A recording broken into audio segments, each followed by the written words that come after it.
Welcome. Hi. It's been a skinny minute. It's been a skinny minute since we talked to you. Been a little minute. Hey, everybody. Welcome to Stay F Homekins. My name is Paul F. Tompkins. My name is Janie Haddad Tompkins. She's an actress. He's a comedian. Together, we're a married couple living in Los Angeles. We sure are. And we have podcasting equipment. And this is our after dinner conversation. That's right. We just had dinner. And now we're... So it's the after.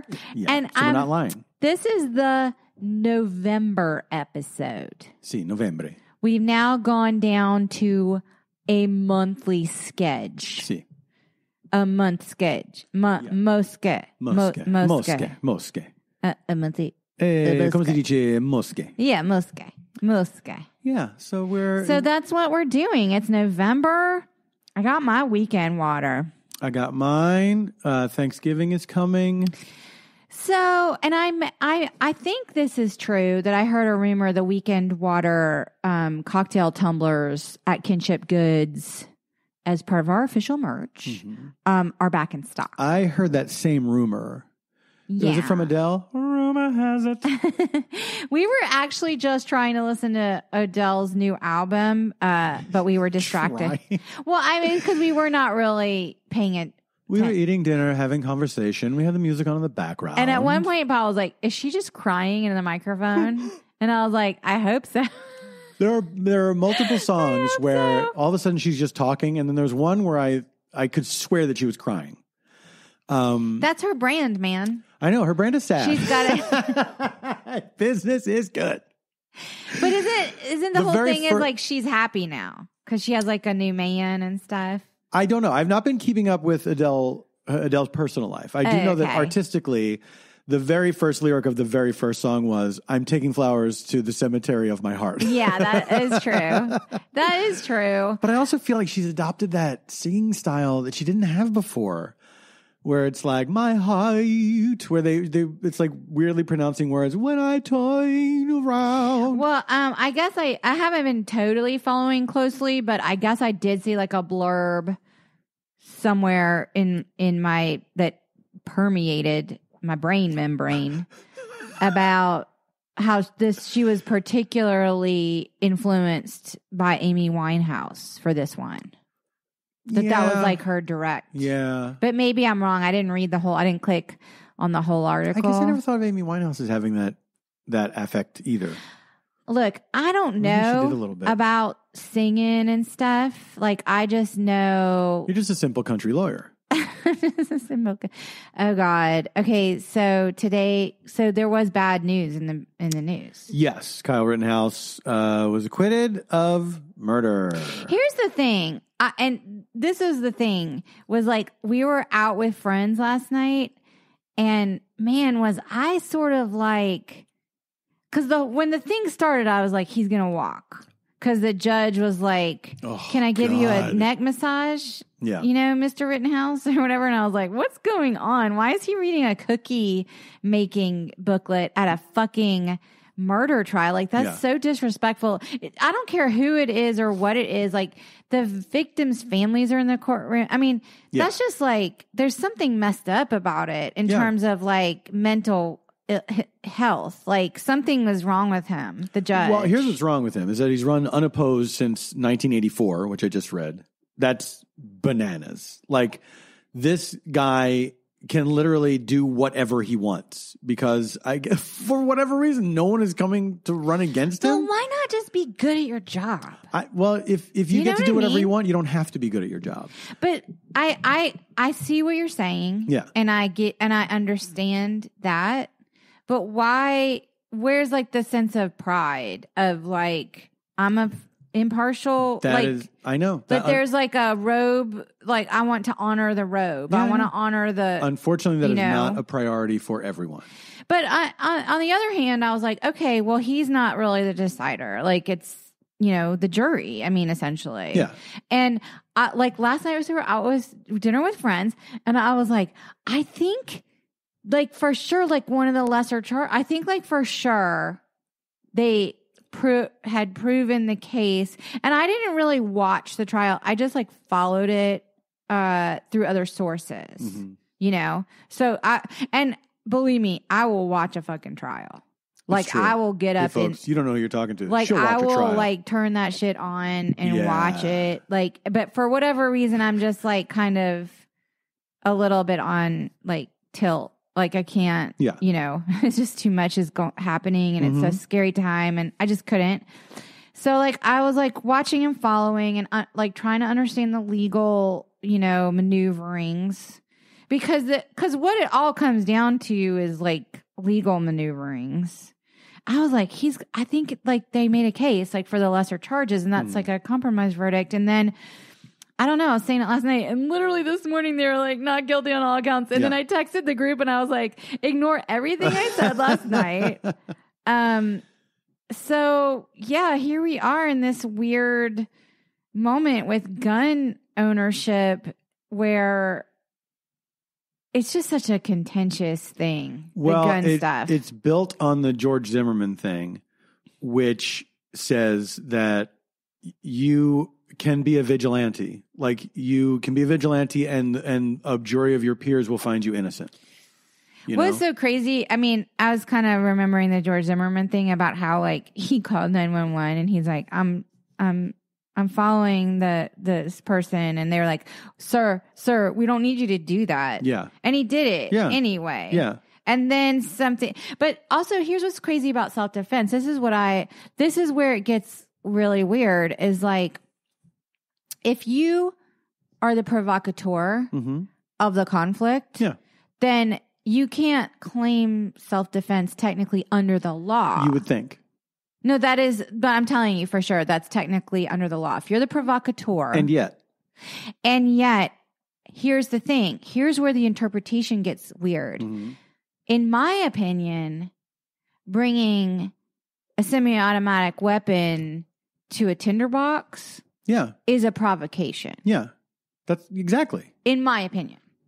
I think in most people's opinion. I mean, but not except for the people opinion. that think he's a hero. Not everybody's opinion. No, but it is the fact that seemingly was disregarded in this case, that he had his mom drive him to this place. The mom didn't drive him with the gun, though. The mom drove him there and she shouldn't have fucking done it, but he got the gun from the boyfriend. Oh, I didn't realize he got the gun once he got there. And illegally, he was... Yeah. And the gun was legal for him because of the length of the gun. Right. I actually got into the up to my elbows. I got a little into it because I was curious. But even if he didn't have the gun, to say to somebody, "I want you to transport me to this a tinderbox." Protest. That's not happening where I live. But you see, he was like, they want me to protect this, but I can't get into it because it's really what it comes down to is whether or not he feared for his life in the moment.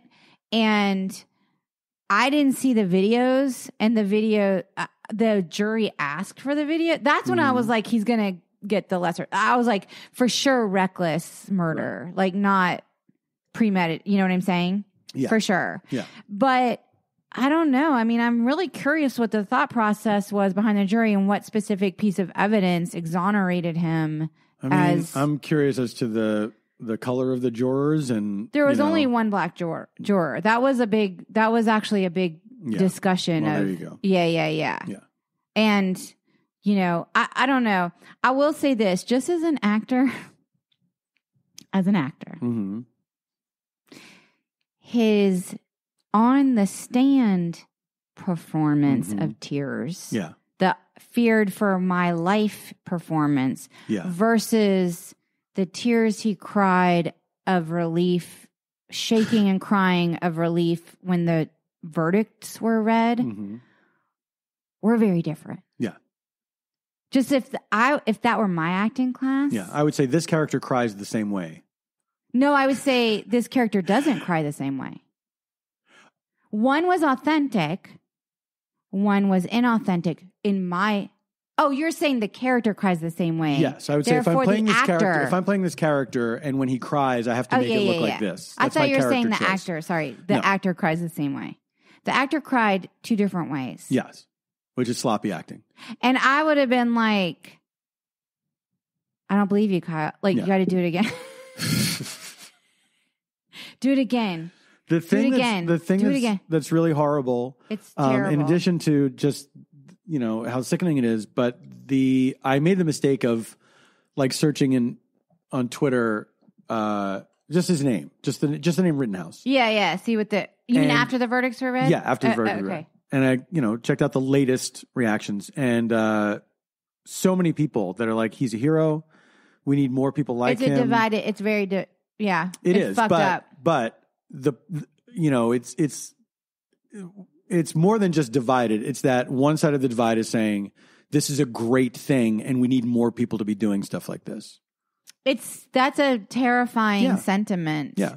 I think vigilantism should be rare and also should be justified. It's like what people would say about abortion. What was it? Rare and legal or something like that? Rare, safe, and legal. Yeah, rare, safe, and legal. I think if you're going to take the law in your own hands, it should be rare, safe, and legal. I don't think the lawyers are very strong. I mean, I hate to be like Monday morning quarterbacking because I'm not a lawyer, but I do I'm a bit of a crime junkie. Like I'm a hobbyist. Like I like to read about it and listen to analysis and stuff. And it's all very relevant to all of us as citizens in America to understand this stuff and kind of understand like the state of our legal system, which is and it's never perfect. It's imperfect. That's always been the case. Yeah. That's always, but it was, I have to say, I was surprised, not because a lot of people are like, I'm not surprised because of the judge. I'm saying remove the judge. Remove the judge and just look at the facts of the case. I thought there was a very strong case for the reckless endangerment, for that. And those carry hefty. I would think so too. Those can carry pretty hefty sentences. Yeah. It was not like a joke. It wasn't like, it would not have been a joke. Yeah. Ruling. The fact that he shows up there, gets a gun, and inserts himself into this thing, like that. How does that not? One of the guys was shot in the back. I mean, the use of force that he used it's like if you're claiming self-defense, at what point is the threat over? Yeah. To shoot someone in the back? Yeah. To me, that's, that said, it was like who was first, whose weapon was drawn first, did he, and maybe it was just not a reasonable doubt situation. There's a very high burden of proof. There is. Absolutely. But I would say that if you show up with a gun to a place where other people have guns, yes. And they see you. And no one else killed anybody. Yeah. No one else killed anybody. Yeah. I think that. I'm in agreement with you. Yeah. But then it gets down into the minutia of if he's claiming minutia. It's like, it's one thing to claim self-defense because the lesser charge apparently allowed space for him believing his life was in danger, but still not being justified in the force. Right. Do you see what I'm saying? Yeah. So like, then it's like basically saying, okay, he's not lying that he thought his life was in danger, but the law doesn't allow for that amount of force. That's where I thought the thing should have been focused on. Right. In my opinion. Right. For sure, like premeditated murder, that was a big hurdle, period. To prove. Yes. To prove. Even though I think it was fucking crazy. Yeah. To fucking show up anywhere. He went there to shoot people. A teenager. He went there. There's no way he didn't go there to shoot people. He seems to me, and I don't know him, obviously, but to me, it's like he just he probably plays video, like first person shooter. Now I'm going to get a bunch of emails. Well, I do too, but I'm not. You know what I mean? But you're not a teenager that has access to an AR-15 that maybe doesn't have a lot of guidance. Honey, it's not guidance video and games. Intelligence. It's not video games. It's not video games. I'm not saying it's video games that did it. But I'm saying I'm talking about his mindset. His mindset is white supremacy. That's his mindset. That's this country's mindset. And entitlement. And he goes because he grows up in a culture that is more than video games. It is that this makes you a man. This is what you do. You know what I mean? Toxic. Yeah, absolutely. Absolutely, which goes hand in hand with white supremacy. And he went there to fucking shoot people. There's no way around that. Right. He didn't go there to reason with anybody. He didn't go there to fucking defend a Nike town or whatever it was. I don't think he knows it's real. That's what I'm saying about the video game stuff. As a 17-year-old kid, and he was tried as an adult, as he should have been, because the seriousness of it was fucking horrible. Mm-hmm. I don't think the kid knew what he was doing was real. But here's the thing. Like, had real world consequences. You know what I'm saying? I know, but... And he should have gone to jail no matter what, period. Here's what I think, though, is that none of these guys thought this stuff was real. Very rarely are there enough people that act on this stuff and go do things like that. Right. Now they're making it real. They're making it like January 6th. They're making this stuff viable options. They're like, oh no, we actually can do it. It's not just a fantasy in our heads. We actually can do it. Let's do it. But they're hurting themselves in addition to other people. They don't know that they're hurting themselves, but they are. Like, they're fucking their psyches up. Yeah. I mean, they're hurting other people and killing other people and like going to January 6th or blah, blah, blah. But I don't think they understand the fucking damage to their own lives, futures, brains, souls, hearts. They don't give a shit. They're brainwashed by this bullshit. You know what I mean? Yeah. They think they're heroes. Meanwhile, QAnon Shaman is serving more time than this, and he didn't even kill anyone. I mean, I'm not saying... I'm not mad about that, though. No, I'm not mad about it either. He should. He 100% inserted himself in this situation, was the face of the situation, and was fucking idiotic and whatever. Let him eat his, organic prison meals food forever. Isn't all food organic when you really think about it? When you really think about it's organic matter. Really. I see. You see what I'm saying? Except for like the Big Mac test, where you leave a Big Mac on the dashboard or whatever, and then it's fine for weeks and weeks. Good point. Thank you. Well, they're not going to give him a Big Mac in jail.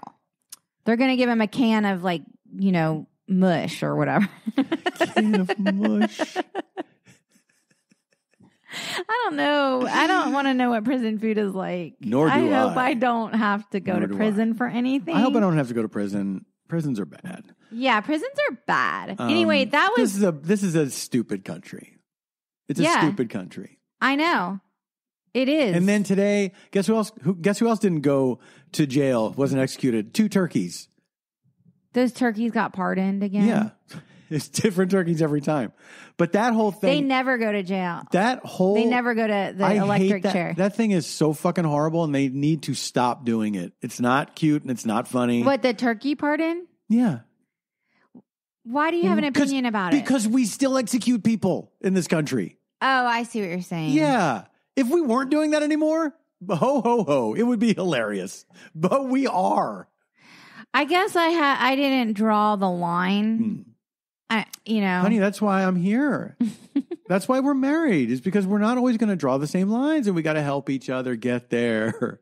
Like Harold and the Purple Crayon. Yeah, I'm tired of being outraged. I understand. It's exhausting. I'm in a place where I have accepted the unfairness and injustice a little bit more. So I'm like, so I can have more space for like fighting against it. Do you know what I'm saying? Yes, it is unfortunately very predictable, Yeah, it's super fucking it's very predictable. If you have a white penis in this country, you fucking get everything. What? Honey, well said. What can I say? If you're born with one of those, it's like the fucking golden goose. You know what I'm saying? I do. It's the golden, like, chocolate bar in Willy Wonka. It's like, oh, you see a white penis coming out of somebody's vag or test tube or whatever. You're like... What? Where did the test tube come from? Vag, whatevs. I don't know. I'm not a doctor. I'm not scientific. True. But you're saying the cis, het, white man. It's got a lot going for him. Yeah. Still, after all this time. Well, because of all this time. Yeah. Of all this time, But honey. now there's also the complaining of like, oh, poor white men. Why is everybody mad at us? You know what I mean? You hear that shit. Like, I guess it's a crime to be a white guy now. That amuses me. That doesn't like outrage me. That kind of like, I find that kind of laughable. I mean, I find that doesn't bother me as much as the crime of the systemic injustice. I would say the one leads to the other is my point. Maybe, but let it out. Like, cry it out. You know what I'm saying? Like, let it out, cry it out. Like, get through your little tantrums. Mm-hmm. You know, it actually somehow, I think it gives us power, the non-cis het white. We're like, it's like the opposite of, it's like a battery charge. It's like, oh, okay. And listen, to our listeners of color, I just want to say, when the revolution comes, please think kindly of us. The cis het white, your white penis. Listen. Well, no, I meant you and me. I didn't mean all cis white men. I thought you meant those other dudes. I don't care. No, please. We love you. We want to help. Here's the thing. I did see a tweet that was interesting to me today, and I'm debating whether or not to bring it up because it's maybe a little juicy. Too hot for podcast? But because Andy Kindler, a comedian, very funny comedian that we know here in Los Angeles, he retweeted Jimmy Dore. Sorry, it kind of made me. He retweeted this guy Jimmy Dore, who used to be another comedian that we know, haven't seen in a long time. Yeah. But who has his own very popular online show. But he's gone full like white supremacy, Jimmy Dore. Really? I know he like there's a certain type of person. It's like a Joe Rogan-y. Yeah, it's I forget what it's called. It's like the the incels. No. That's not what I mean. It's a theory of like it's the two extremes, and then they like meet at the top of the curve. Oh, I see what you're saying. Like, he's not like a right-wing fanatic. He's a left-wing fanatic, yes. And he meets exactly at the top of the curve, yes. Or the right way. Like, and it's like he'll go on Tucker Carlson's show. Joe Rogan. No, but Joe Rogan's not. He's more right. He's not like a left-wing guy, Joe Rogan. I don't know what he is. All I know is he says... idiot. All I have to say... No, but I don't know what either of them are. They just say stupid shit online. Right. And Andy Kindler tweeted some lame tweet that Jimmy Dore tweeted and was like, I can't believe this guy used to be a comedian or something like that. Because it was like an unfunny observation about the Rittenhouse thing. Right. Where he was like he was being provocative or something. And it made me laugh because I've been sort of like observing this evolution. Mm-hmm. But I mean, like, I'd see him do stand up. Yeah, absolutely. Like before Andy Kindler would go on or whatever. He used to have a comedy podcast. Yeah. Like I think I was on it once or you were on it once we were on or together, something. I think. Yeah. Oh yeah. And that was like a long time ago, but I've just seen like the whole like ivermectin and masks are a lie and blah, blah, you know, like all this like COVID is a cold. Yeah. I don't know. Like I've seen it and I'm like literally like, I don't know why I brought that up other than I had half a martini and I'm getting a little loose. I'm getting a little loose, guys. So anyway, we're doing one a month. This is our November episode. We're going to have a December episode. That'll be our final episode of 2021. And we were a little like, what do we do? I will say this. Mm-hmm. Personally, and where I think I can speak for you on this. Mm-hmm. We went to New York last week. So we spent a week in New York. Paul did some variety shows. But yes. I will say this. Personally, I no longer feel... Somehow I've gradually come to the place where I don't feel on lockdown anymore. That could change because the pandemic, the virus could, I know, change. Yeah. But like the way that my life has gradually... And I'm still in this hybrid of like doing stuff from home and in person. But I'm not... That space that lockdown created for people that had the ability to stay home and stay distanced has closed in on me suddenly. Like it's no longer there for me. And I think for you as well. I might be wrong. Things are back to what they used to be in many ways. There's a demand on our time and energy outside of, Yeah. But, and you know, it's work, but it's also social stuff and seeing people, which I really am very greedy for now. Family too. Yeah. I saw my brother for the first time last week since since Christmas 2019 because of COVID. Yeah. He lives in Philly. Him and his wife, my sister-in-law, live in Philly, and they were able to take the train to New York, and we got to spend the weekend. I mean, like, I just don't feel like now I've seen every family. Like, I've seen my mom, I've seen my dad, I've seen my brother and my sister, you know, like I just kind of been. So the idea of the podcast, which has slowly evolved to this sort of after dinner talk instead of like lockdown musings instead or whatever. Trapped. Yeah. We were like, what do we do? What do we do in 2022? And your proposal is that we keep it up. Yeah, we do it once a month. We do it once a month. Yeah. But I'm just curious if that lands on our audience. And I mean, like, and other people that listen are in different places too. Yeah. In different parts of the world where, like, Australia is about to go on lockdown again. Man, and stuff. I know. Yeah. That's rough. And so now we're in this weird, disparate, like, situation with the world. Mm-hmm. Probably most of our listeners are American and Canadian. God, I hope so. But I just, so you were saying once a month, and I was sort of like, I don't know. Yeah, I know.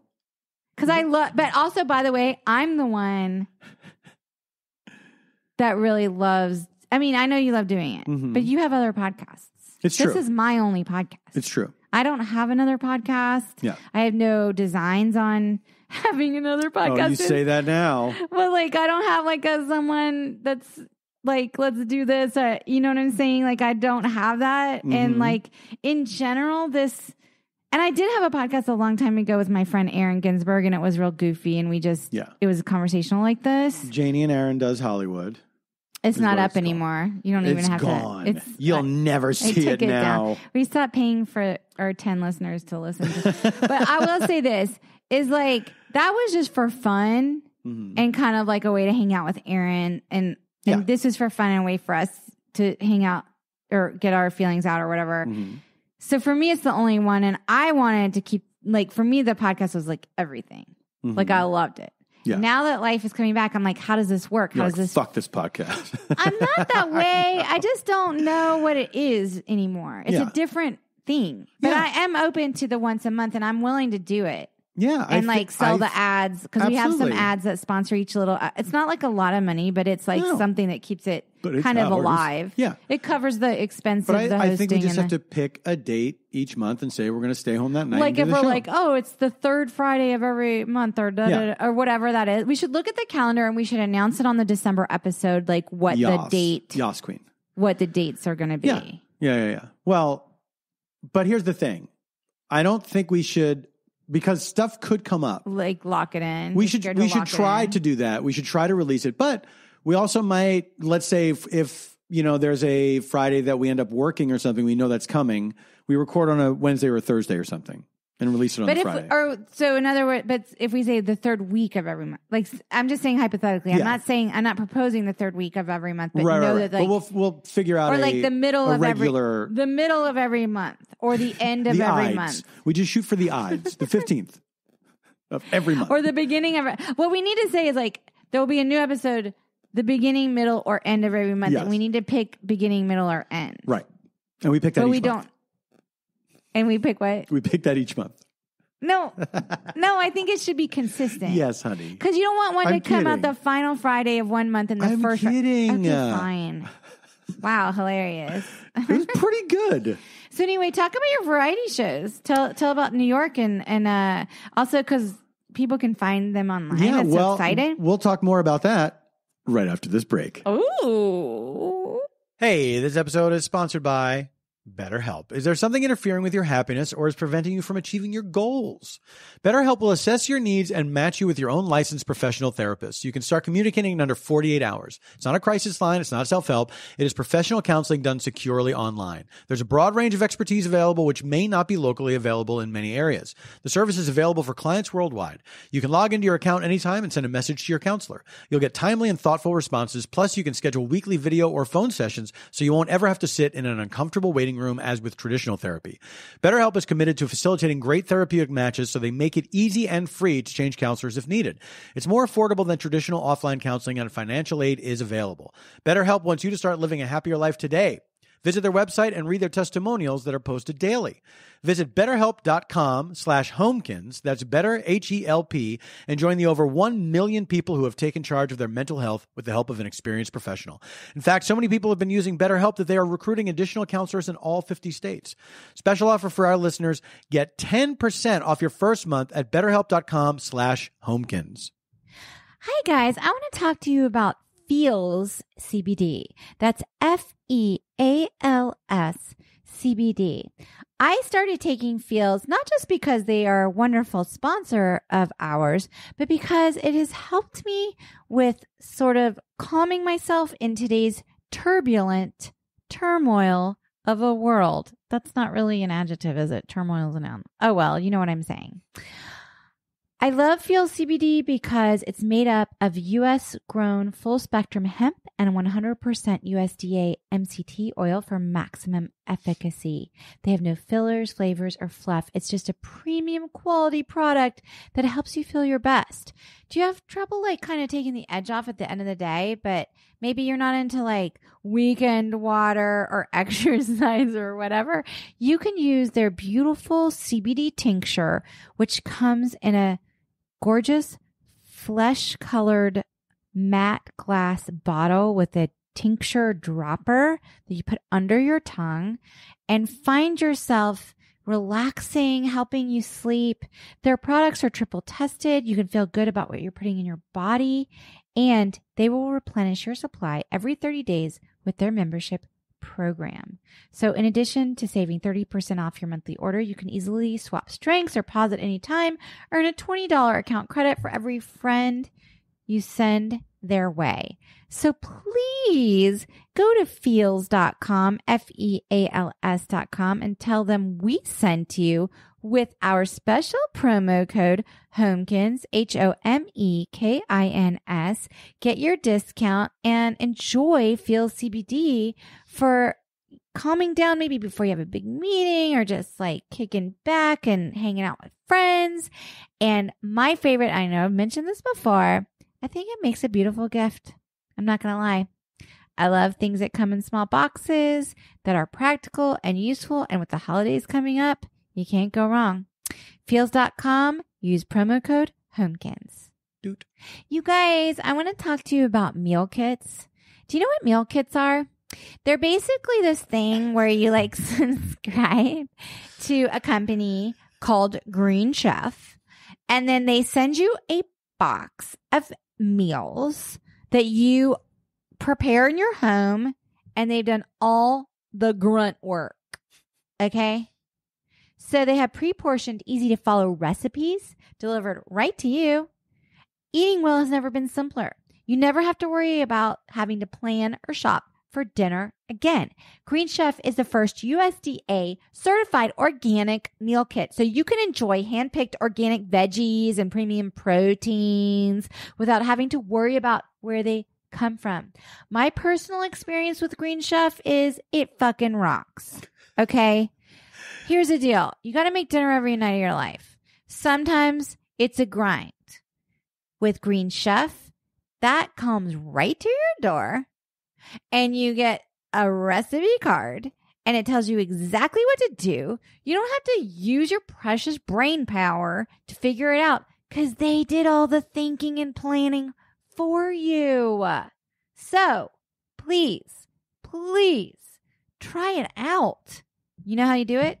You go to greenchef.com/homekins125. That's greenchef.com with code HOMEKINS125 to get $125 off, including free shipping. Greenchef.com, HOMEKINS125. Damn. Magic spoon, pour some into a bowl. Magic spoon, yeah, and I'm on a roll. Hey, growing up, let's talk about growing up. I'm gonna do one of yours voiceover style. Growing up, cereal was one of the best parts of being a kid. but I had to give it up. Well, it doesn't work because now he's not a kid anymore. Okay. Had to give it up. You know why? Because sugar, it's just sugar. That's all kids' breakfast cereals are. They're sugar. Addictive. It's addictive. Sugar blues. It doesn't give you anything. No, except joy.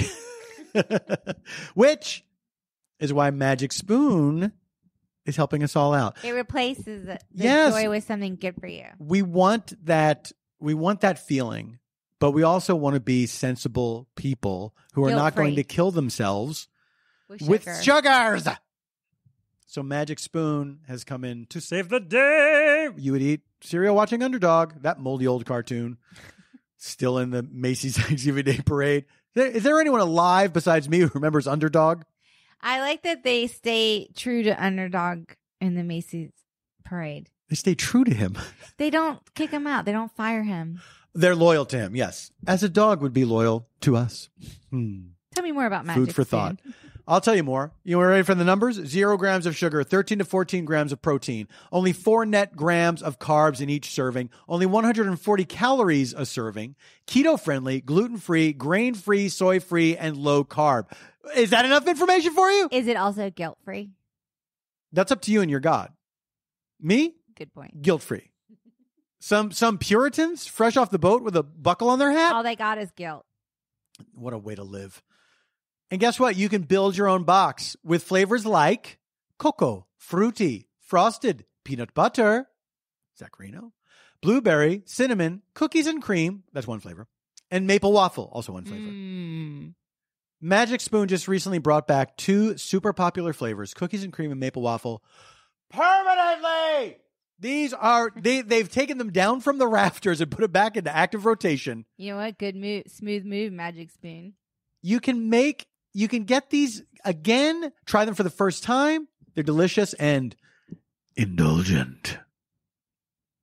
All right. I'm going to call you to action right now.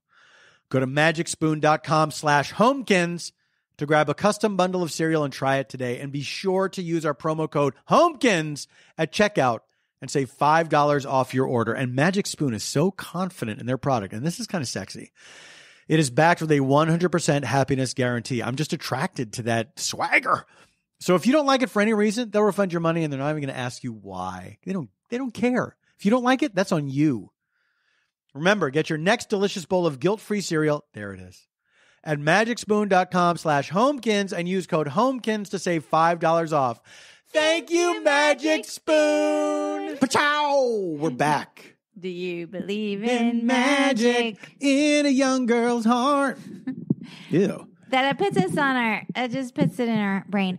I'm very excited about Thanksgiving coming up. First of all, I hope everyone has loved ones they get to see, or maybe they don't want to see, and that's what they're thankful for. Hey, man, it's a mixed bag. Yeah, people are at different places with their families. And so I think Thanksgiving is like, it's an okay holiday in a way, because it's like, everyone's just, they don't have to go to work, hopefully. God, I hope not. But some people do, because like restaurants are open and people go to restaurants. Very true. We did that one year. I hated that in a weird way. It didn't feel right. It was felt like bougie. Well, like, bring me food on this holiday. As opposed to just any day you walk in a restaurant and you're like, bring me food. But it was supposed to be like the week we all agreed not to do stuff. No, I know. I didn't like it. I mean, I of course loved our company and the food was great. Yeah, I love but it didn't feel like Thanksgiving. It didn't feel like Thanksgiving. But some people, that's their deal on Thanksgiving. Absolutely, yeah. Like, that's and they love their it. tradition. And I say, good for you. Cuckoo! Hi! Cuckoo! I hope you can hear cuckoo. If you hear, some people can't hear cuckoo. If you can hear cuckoo, it's good luck. I hope when you're hearing cuckoo right now, you're wearing your Stay of Homekins It's Cuckoo shirt from Kinship Goods, which is one of the newer pieces of merch that they made for us. Featuring the two-headed cuckoo that looks like us. Go to kinshipgoods.com. People loving that one. I loved Thanksgiving when I was a kid because we would get together with my cousins. The cousins, on my dad's side. Shout out to the Tompkins family. Shout out to Tompkins. Hey, Cousin Joan. Did you still listen to us? Yeah, Cousin Joan sent us those Phillies sweatshirts. I know. It was so sweet. It was so nice. I love my Christmas Phillies. Okay. And we would have so much fun. Like, because we started doing it when we were little kids. And then we did it for years and years and years and years. And my mom told me one time, I think it was like, because at one point it got to be the 50th anniversary of doing it. Wow. Yeah. So it started before I was born. Yeah. And I remember my mom saying the idea was that we would do it until we had our own families. And then split off. Then you would have Thanksgiving with your own family. And no one did it. We just kept doing clung to it. Yeah, we just kept doing it. I think I did it a couple times with your family when we go back to Philly. Yeah. And it was like, I couldn't hang. Oh, I know. It was too long. Yeah. And that one time, like, I left. Remember, I went back to my brother and said, this is not cool, what I'm about to say. No, it's okay. That you passed out drunk on your cousin. Yes. Yes. But I also threw up. But remember, I couldn't find you the next day. I know, because my phone died. And I was like, I think something bad happened to Paul. And I didn't have like... Which was true. But I didn't have enough information on your family members on like who to call and like track you down and stuff. I don't even remember how I got back to my brother's. Like, I think I took the rental car and left you behind. Yeah, you must have. I was like, I can't. It was like 3 a.m. and I was like... Yeah.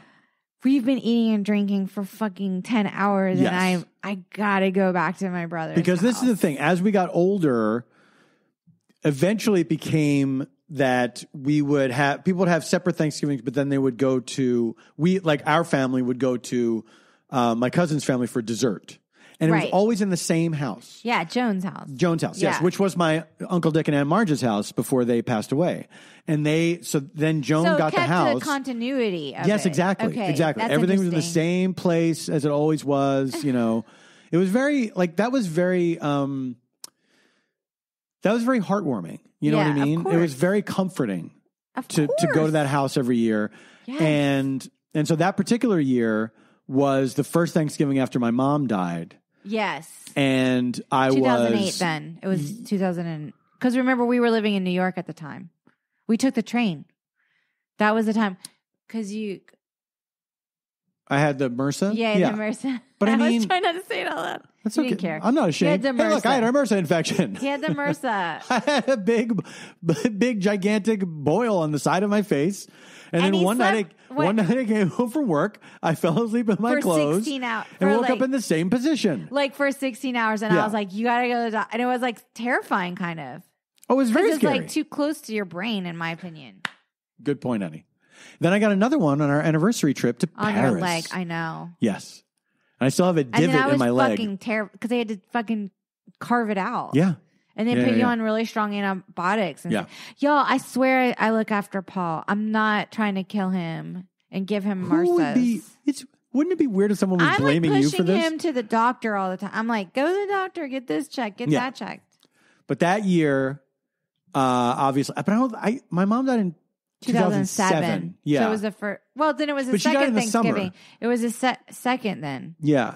It was the second Thanksgiving after your mom Are you sure died. It wasn't the first? Yeah, I'm sure because I think the first one, I hate to bring this up. Oh, yeah. Might have been when we went to your sister's and they had started eating without us. Yeah. Because she told me the wrong time. And we'd flown from California. That's why it was like a different because we'd flown from California and we were like, this was like a big deal. We spent a lot of money on Are you sure that wasn't the same night? And then we went to... I don't think it was the same night. Okay. I think it was a different year. All right. I think the year that... Because it was the year you were in New York. This is not exciting to our listeners to be figuring this out. So did we... No, but So we trained down from New York. Yes. And then got a rental car? I think we did, yeah. Okay. Yep. I mean, I wouldn't put it past us. Why wouldn't? I mean, why not? But yeah, I feel like... Or I had a car. I had a way to get back to my brother's. I know that. I don't think Uber was big yet. No, it was not. Yeah. But I don't know. There was a way for me to get back to my brother's. I feel like it was somehow. that first year. Because that's what set me off. I know for a fact it was 2008 because we were living in New York. And we didn't move to New York until 2008. Okay.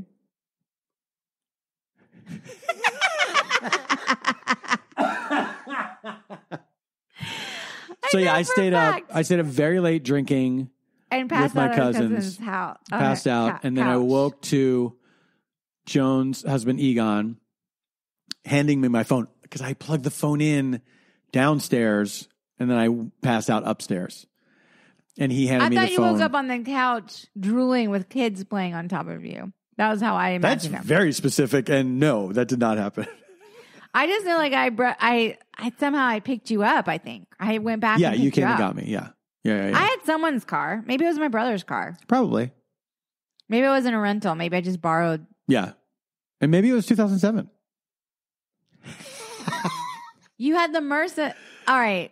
I had the MRSA in New York, in 2008. but the MRSA had nothing to do with my cousin. It did because you were worried that because you were worried about it being contagious on the furniture that you passed out. We had a big conversation about it. I don't remember that at all. Yes, wow. I was worried about it being. I was like, I don't think it's good that you had it, that you slept on the like. Oh, so you were worried about it? I just remember it being a part of things. Yes. Okay. Fair enough. Was this exciting at all to like figure out for anybody to listen to? I wanted to talk. I don't know if it was for anybody else. It was for me. I wanted to talk about New York. You did your variety shows. Yeah, it was a lot of fun. You did a variety show here. Well, I will say this: It was a whirlwind. Yes, it was. I did a variety show here in Los Angeles. This night Sunday before we night, got on the a plane. 7th. We got on the plane. next day. Got on a plane. The morning of the 8th. Yeah, we went. That all worked out though. It did all work out. It became a whirlwind once we got to New York, where we thought we had all this time, and then it turned out like everything was very tight.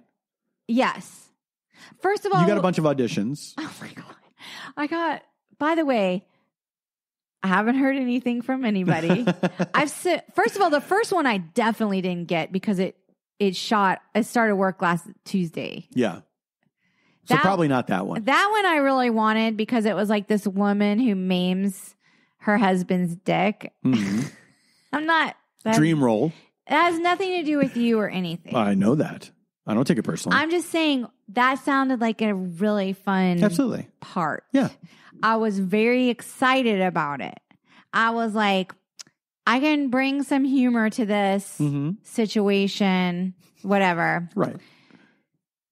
I was like, I don't know how to get a tape done in New York. We brought like stuff home or stuff with us from home. Yeah. But you were like putting out fires with your show. Yes, I had some guests drop out on I was doing 4 shows over 2 nights. I had one guest drop out both nights that I had to then like find a replacement for. By the way, like the day of. One, yeah. Were they? One was the day before and one was the day of. Before and one was the day of.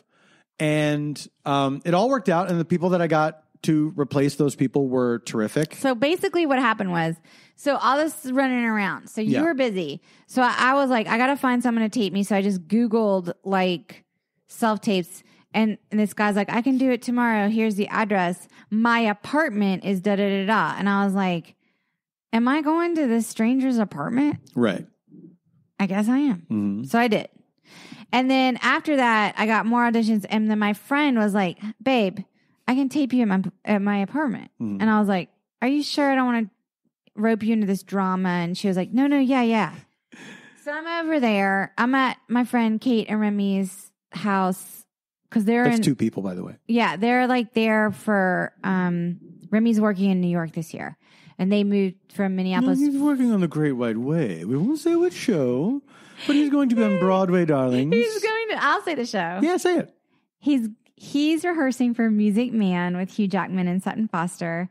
And they are based in Minneapolis. And so they moved to New York for the year with their daughter. Not Hugh and Sutton. Yeah, no, Kate and Remy. And so I was like, oh, so they're helping me with all my auditions and and I was like, Paul's guest dropped out. I'm over there. And they're like, oh man, what is he looking for? And I was like, I don't know, like someone notable that he can interview or blah, blah, blah, blah, blah. And they're like, what about like DeRay McKesson? Am I saying his name? McKesson. Right? McKesson. What about DeRay McKesson? And I was like, well, like, would he do it? And they're like, I don't know. Like our very good friend is close with him. She runs Lemonada Media. It's a podcast company, but she used to manage him. I'll just shoot her a text. And then like within like an hour, they had like taped my auditions. replaced Paul's guest with like an even bigger name than was the one who dropped out. Yeah. Like, in my opinion. And then it was like, I was like, literally like, I don't know what to do to like send to you guys, but you literally saved our fucking asses today. Like you saved our fucking asses. Sure. And because you had put out all these feelers to replace the guest on that show, when your guest dropped out the next morning, which I couldn't fucking believe. Like I turned around for 5 seconds. I went to go get like a coffee or something. And you're like, guess who just canceled? It was like 1 second after you walked out. You're like, of the hotel so-and-so room. just, and I was on my way to Kate and Remy's because they were taping me for a second audition. Yeah. And I was like, are you fucking kidding me? I was like, do you want me to ask them? And you're like, no, they've done enough. And you had already kind of put feelers out the day before for this other fire you were extinguishing. Mm-hmm. And so you had kind of someone in mind that was, by the way, like she was amazing. She's terrific. Yeah. She was amazing. Yeah. Better than I think would have been the original person or different. I think equal to. Yeah. Different for sure. Yeah. But fantastic. Yeah. Anyway. So like all this was like happening and amidst like being jet lagged, trying to see family, trying to see friends and just kind of get these shows going. And then both variety shows were fucking amazing. I went to both. You, honey. I went to both. I brought friends to both. I wish I got my brother and sister-in-law to stay for the second one because I didn't know that they were not so strict. Right. Because we'd already shown like there was space for them in the area to sit. Oh, for sure. Yeah. I didn't know because also you didn't know either. Yeah. Because you were like, it's really strict. And then when we got there, it wasn't, you know? Right. And then, like there was space. But like here's the whole moral of the story. Oh, I didn't know this was one of those stories. Yeah, there was a whole moral to the story, which is Paul started doing his variety show back in September. And these shows sell out in 5 fucking minutes because, you know, these are like small venues and people like know about it and they're in town and either in Brooklyn or LA where they happen. And so many people were like, oh my gosh, we really want to see this, da da da. And you guys have figured out a way to put these shows online. Yeah, we've been recording them. Which is amazing. We've been recording them. That people can stream them from home. Yeah. So they're up on Vimeo. Vimeo.com/Paul F. Tompkins. You will find the videos there. So right now, as of this recording, we have the September show, which is slightly discounted because there's a few moments, just a few, of sound glitches that were not that are not up to our standards. Not enough to ruin the show, but enough that we felt like we'll knock some. We'll offer this one for half price. Yeah, so that one's a $5 ticket. Yeah, and then the November 7th show is up there now, and we'll be putting up not only the 2 Varietopias that we did at the Bell House in Brooklyn, but also the 2 Spontorcos, which are improv shows that I do with Eugene Cordero, Tony Newsom, and Janet Varney. And that's where we interviewed DeRay and then Chris Wallace, the writer for Vanity Fair, on the second show. And we do improv based on that interview. And so people should know the Varietopias also have musical guests. Yes, it's a full-on variety show. Probably we shouldn't announce. I mean, it'll because when people experience the variety show in the audience, they are not told ahead of time who the musical guest is and who the entertainer guest is. Yeah, like that is all like incorporated into the unfolding of the night. So it's probably better just to stream the shows and try to experience them as if you were there. But Varietopia and then I guess Spontorco is coming. Yeah. At Vimeo.com/Paul F. Tompkins. Yeah. And I think you really enjoy them. I thought the quality looks really good of the recordings and the sound and everything. So I'm just so excited that people get to experience this because so many people are like, are you going to come? Are you going to bring it here? Are you going to bring it here? Or can we live stream it? And live streaming is great and everything, but also people live in different time zones. True. And so this way you can kind of make a night of it because they're going to be up for a short spell and you can get it in. We would love to get to the point where we are both live streaming and archiving the shows. Right. Because it is, look, we watched our friend Natalie's live stream. She did a show, Natalie Walker did a show with Bonnie Milligan? Why am I blanking on her last name? It's Bonnie Milligan. Okay. Bonnie Right? Milligan and Natalie Walker did Yes. a cabaret show. They did a cabaret show at 54 Below, Which is a New York Manhattan. City venue that has sort of like equipment, and it's set up for this live streaming situation. Yeah. And we watched a show. It was 5 p.m. here, 6 p.m. here, something like that. Whatever time they did their show in New York. 5 p.m. here, I think. And it was, I have to say, Really great quality. it was great quality, but also knowing that it was happening as we were watching it, I couldn't believe how much that affected the experience of the community, the connection. Yeah. It was more exciting than I thought it was going to be, that aspect of it. I mean, here's the thing. I've been sort of the pre-pandemic, okay? I was sort of like an early adopter of this technology because I used to go to these like National Theater Live broadcasts. Don't act like I didn't do that too. I did bring it into our lives, though. I have to be honest that I'm the one who brought it in. Paul also attended with me. Yeah. And sometimes without you. Well, you did go see that one when they switched roles in Frankenstein. I was like, no, I'm cool. Like, I mean, I love Benedict. Well, okay. My point is this. I love that technology so much. However, National Theater Live, guess what? It's not live. It's not fucking live. No, because it's another country on the other side of the world. Live. Yeah. It's not fucking live. No. They're sending the print of the live recording. It's recorded live to these like venues around the world. And so you get the impression that you're experiencing the thing. And so it's not exactly that. But in my mind, because I've been saying this for years, even when we lived back in our apartment in Los Feliz, I would say to you, like, there's got to be a way you could do, like, this is the wave of the future. Because remember, you went and did that Mystery Science Theater. It wasn't Mystery Science Theater. Riff Tracks. Yeah. That was a simulcast show. And they did a simulcast. And I was like, I don't understand why your variety shows can't be simulcast. Like, I was like, Largo needs to get in on this and da-da-da-da-da. Yeah. And then no one did anything. Mm-hmm. No one did anything. Well, because at the time, it was like cost prohibitive. It was too new, yeah. Well, it wasn't. Simulcasting is not new, but it was expensive. And there were very few people that were doing it. Right. You know?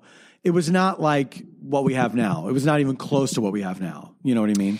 And then the pandemic lockdown kind of created this sort of necessity for absolutely. the live stuff. Yeah. And it's only going to get better, in my opinion. Yeah, absolutely. I mean, I would think. The thing that I think is difficult right now for streaming live things or especially archives of live things is that as people are watching, they now can watch other stuff and they can go see things in person. And I think that the demand. The desire to watch things like that has maybe lessened. Because the experiential part of being, if you're boosted and you feel safe and you're going somewhere, Yeah. I mean, look, nothing beats that. And I fully admit that. But not everyone lives in a city where... Very true. Where they get to see Varietopia and people have asked. Yeah. Like, are you going to bring it here? Are you going to do that? Yes. And I don't know. It's the first question. Anytime you say you're doing a show, the first question is, when are you going to bring it to my city?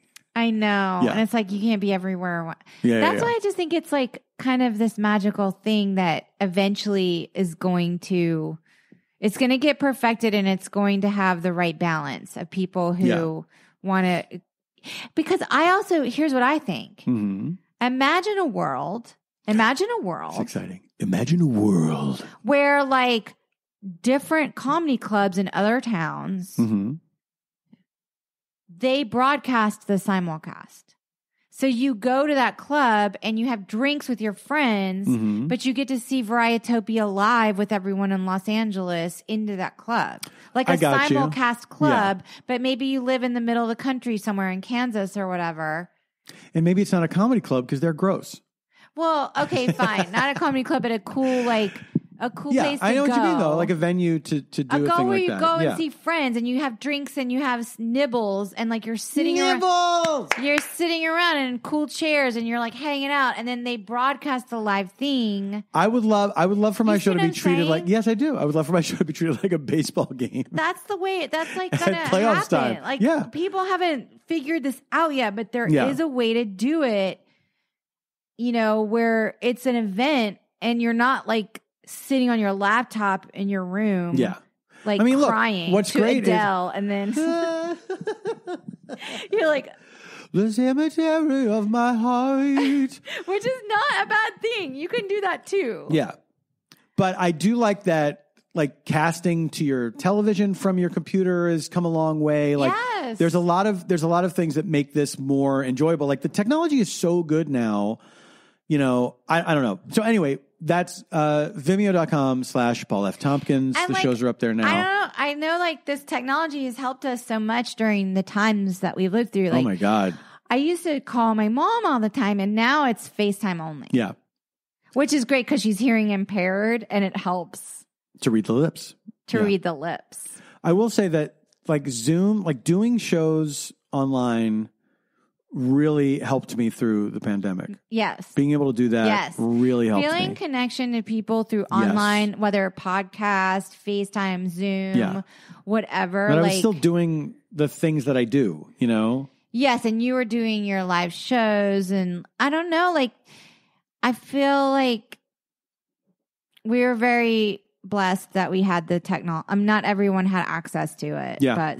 But more and more people are, especially with the infrastructure stuff, and you know, like it's going to happen. Yeah. It's going to happen. Yeah. Also, the tech companies need it to happen, which is kind of gross, but whatever. They helped it. I mean, like you have to hand it to technology. You got to hand it to technology.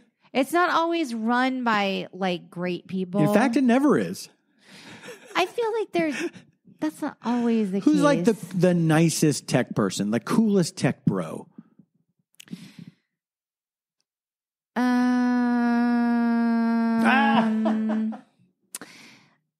That's interesting. They're not all bros. There's women who like come up with apps. And I'm there's leaning like in. The Bumble woman. The Bumble woman. She went public or whatever this year. I don't know. If now, when you nice. say the Bumble woman, I think of the girl that was in that Blind Melon video. And I think she's all grown up now. Oh my God, you're just so Gen X right now. That was like the most, literally the most Gen X. That's a hardcore Gen X reference. Ever fucking said in my entire years of like I am so much more Gen X than you, and I could not have said that. Let me tell you something. I was also sweating over the band name. I was like, God, I hope it's Blind Melon. I'm just going to throw it out there. It is Blind Melon. I know. Wow, that was like the heart of Gen Xness. Bumble woman. That was the heart of it. Who is the best? No, who really is the best text? And honestly, Frances Haugen, the Facebook whistleblower, she's the new wave, in my opinion. Because she worked there, and she was like, these bitches are bad. If she does something, if she creates her own thing, that would be great. No, because what she's creating is this awareness and regulation movement. I understand that. But that's a thing. That's a big thing. It is. But that's not the same as inventing a thing. Yes, exactly. Like, I made up Google. I created Google from. I built. This is not to diminish what she did. I'm saying I thought that's what we were talking about. That's all. Sort of. It was what we were talking about, but what I'm saying is like she's the next wave of what's going to happen, which is is technology with a conscience. Yeah. I think that's going to be the next wave. Do you think we're actually going to get there? Yeah, I do. I do because here I have like some weird opinions that a lot of people don't have. Yeah. Like I don't think Facebook in and of itself is bad. I think the product has gotten shitty. Yeah, the concept is fine.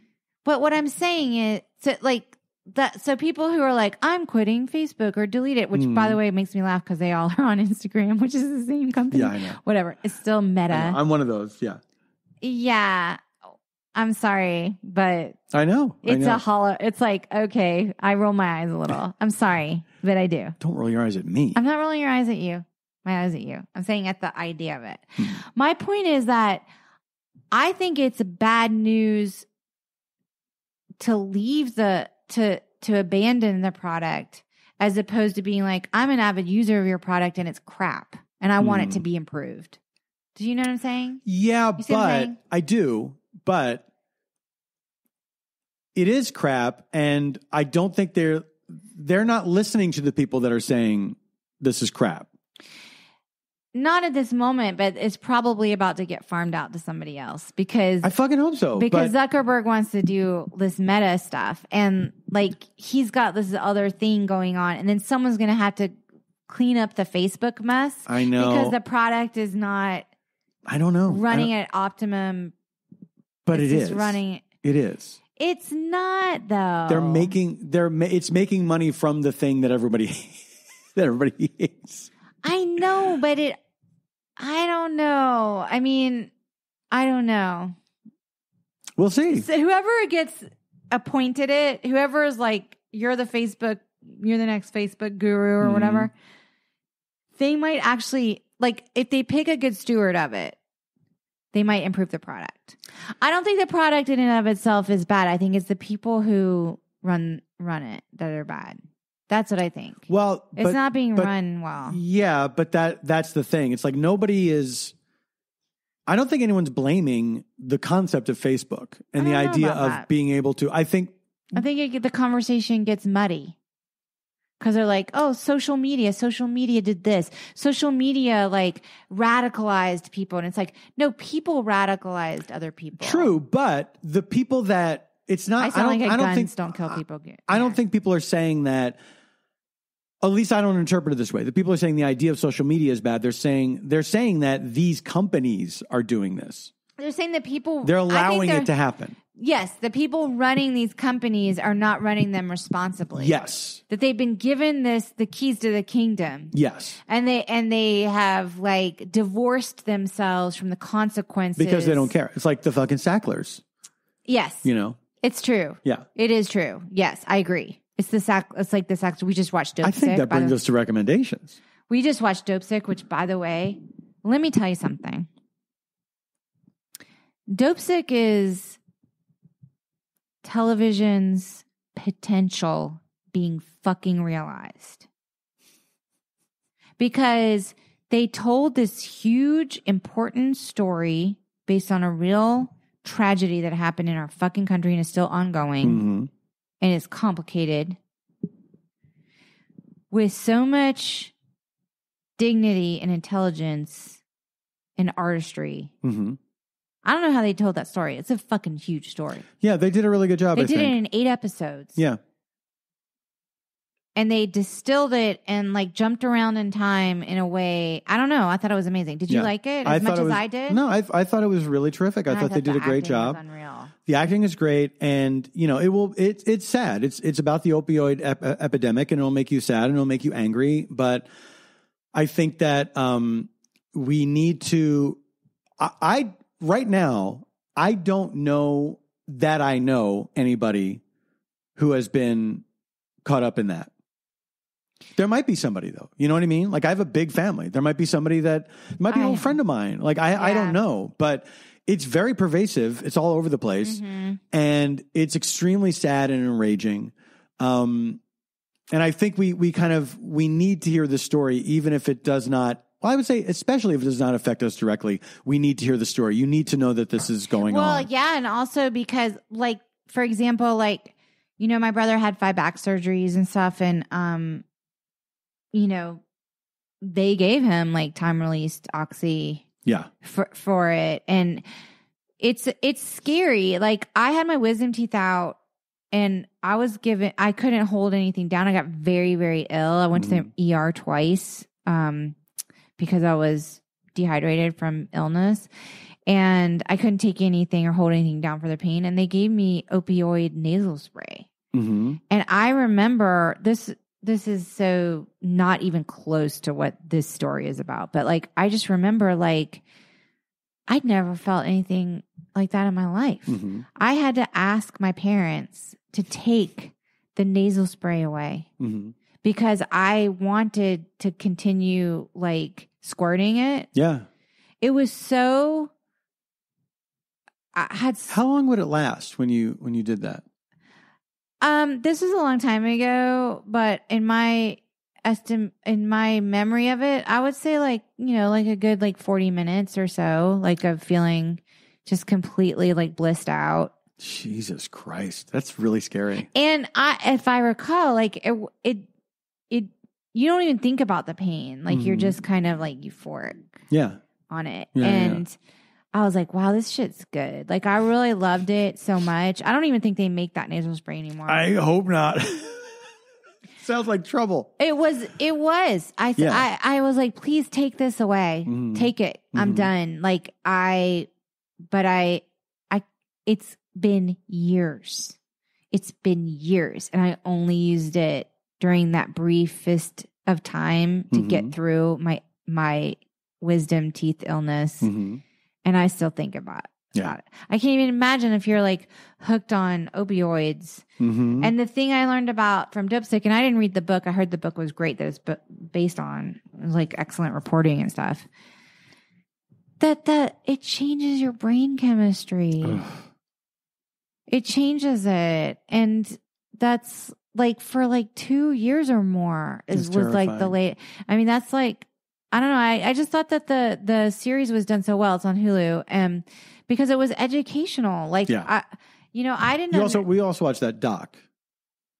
What was the doc on? Oh, the Alex Gibney, The Crime of the Century. Crime of the Century, yeah. There's also another amazing documentary on Netflix called The Pharmacist about this guy's son who was unfortunately another victim of the opioid epidemic. Yeah. And I don't know, there's just, the stories are endless about the epidemic and like what like damage it has done. Yeah. But then to like see the Sacklers dramatized like that. What the fuck? I know. It can't be that far from the truth, the way they were speaking. Oh, I have no doubt. I'm just saying like that people like exist like that. Yeah, I know. It's weird. It's terrifying to imagine. Yeah. It's weird. I want to recommend a movie, The Harder They Fall, on Netflix, which is a great Western, very violent, very fun. Okay. Violence and fun. There's the opposite of that would be Sweet Tooth, which I don't think I recommended last time.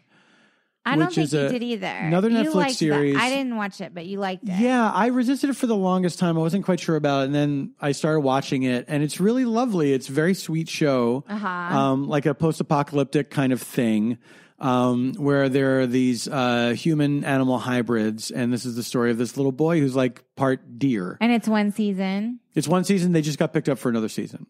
Yeah. But it's very sweet. I really liked the miniseries. Speaking of Netflix, I enjoyed Made, which was based on a memoir. Right. And I thought it was really well done. Another one that's tonally a little different for like memoirs because it's about like domestic abuse and stuff. But I thought it was really excellent. Like I got really sucked into that one. Yeah. And I'm listening to a podcast. I recommended earlier seasons. I'm listening to The Plot Thickens, and this season is about Lucille Ball and Desi Arnaz, and it's pretty juicy, obviously, because their story is very interesting. Yeah, and if you're interested at all in like the history of television or just television in general, I'm finding it fascinating that because their show came out, they kind of didn't know what they were doing other than like just that they purely wanted to do this thing. Right. And it became like the number one show of like all time or some shit. Like just with it invented a genre. It invented a thing. Yeah. And I want to say like if you're an artist or creator and you're interested on the creative process, which I love anything about the creative process, I like what it says. Like not knowing is actually like a state of grace, I think, for artists. and not being told like, this is how it's done, or this is how we do things, or da da da da. Because I think that's a real like art boner killer. Like you just. For sure. Yeah. Yeah. Like having sort of a naivete where you have to innovate and find your own way can completely like liberate you. Yeah. Having a belief in something. Yes. What's funny is that it's like a multi-camera sitcom, which did not exist before I Love Lucy, that they're saying there has to be a way to do this in front of an audience. So you knew all this already? Like this is something I had no idea. You knew all that? From years ago. That his television history? Yeah, okay. yeah. That it is like, of course it wasn't impossible. You just had to figure out how to do it. Right.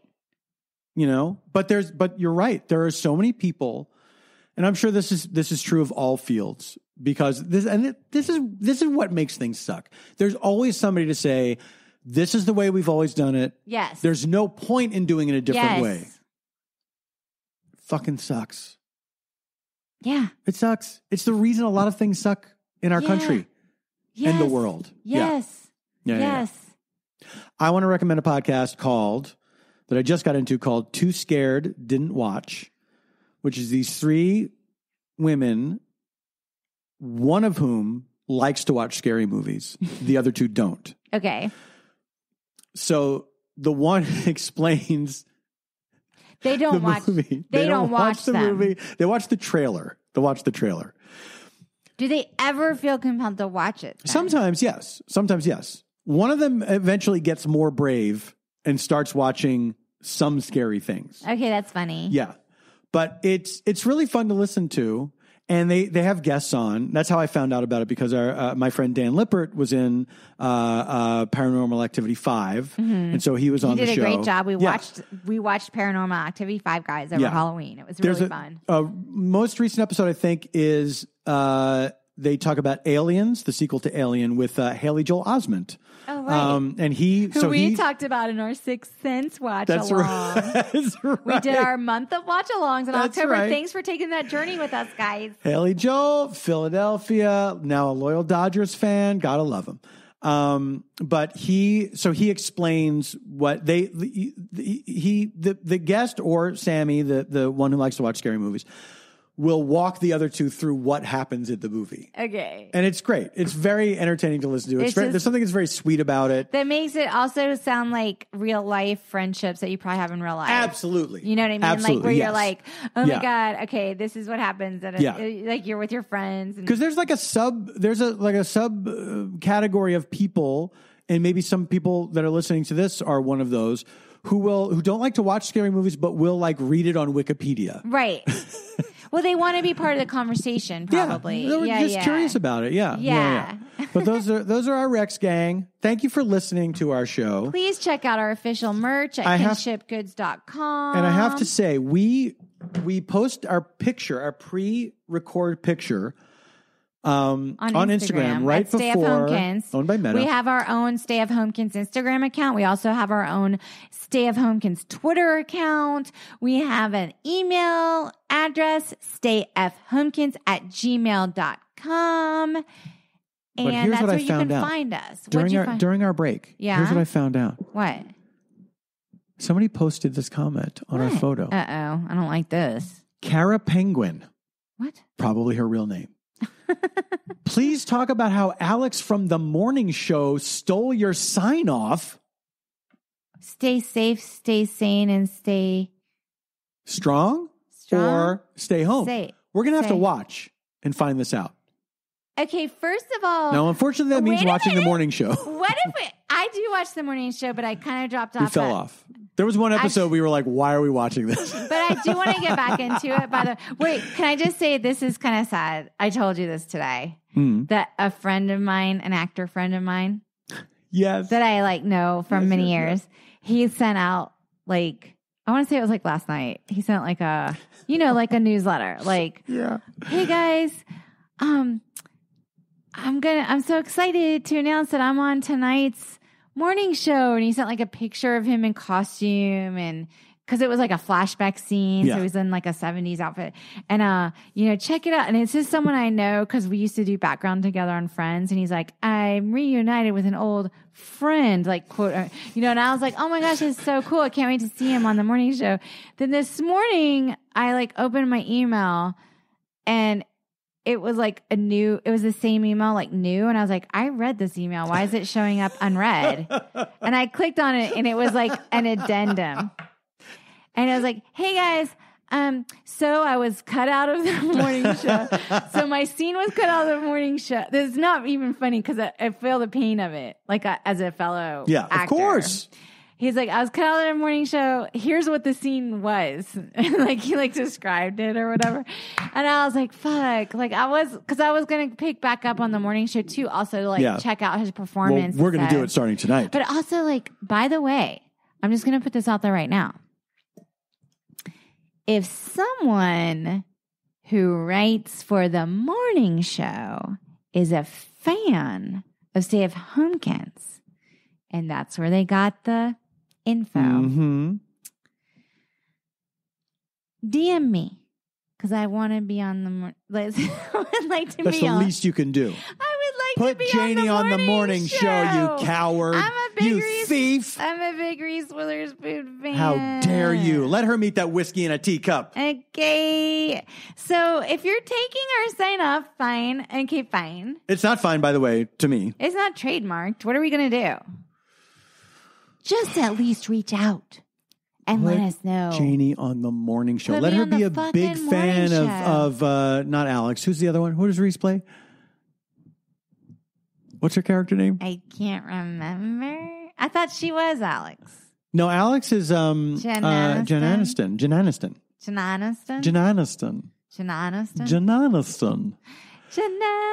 Don't take Jen Aniston if your doctor says don't do it.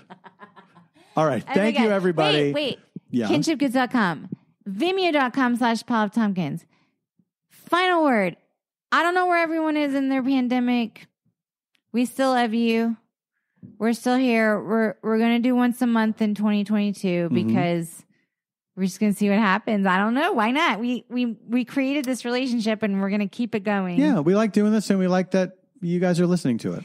So in the meantime, stay safe, stay sane, and stay strong. Get your booster.